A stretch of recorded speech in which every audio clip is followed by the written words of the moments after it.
அது என்னடானா ஆட்சியை பிடிக்கிறதெல்லாம் அவ்வளவு ஈஸி இல்லை இல்லையா? இப்ப அதெல்லாம் விட்டாங்க. இப்ப இங்க வந்துட்டாங்க. இவர் நேரா ஷூட்டிங்ல இருந்து வருவாராம், வந்து ஆட்சியை பிடிப்பாராம். அது எப்படி இவராலே முடியும்? அவராலே முடியல, இவராலே முடியல. அவருக்கு அத்தனை வருஷம் ஆச்சு, இவராலே எப்படி முடியும்? ஒரு பக்கம்.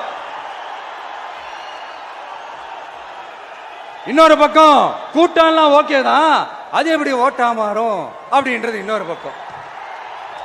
இப்படி கதை, திரைக்கதை, வசனம், இயக்கம், பாடல்கள்,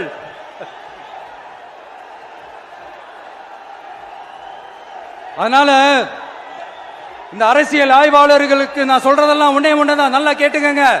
இந்த விஜய் ஏதோ இந்த பல லட்சம் பேர் கூடுற கூட்டத்தில் மட்டுமே இருக்கிறாரு அப்படின்னு மட்டும் தப்பு கணக்கு போட்டாதீங்க.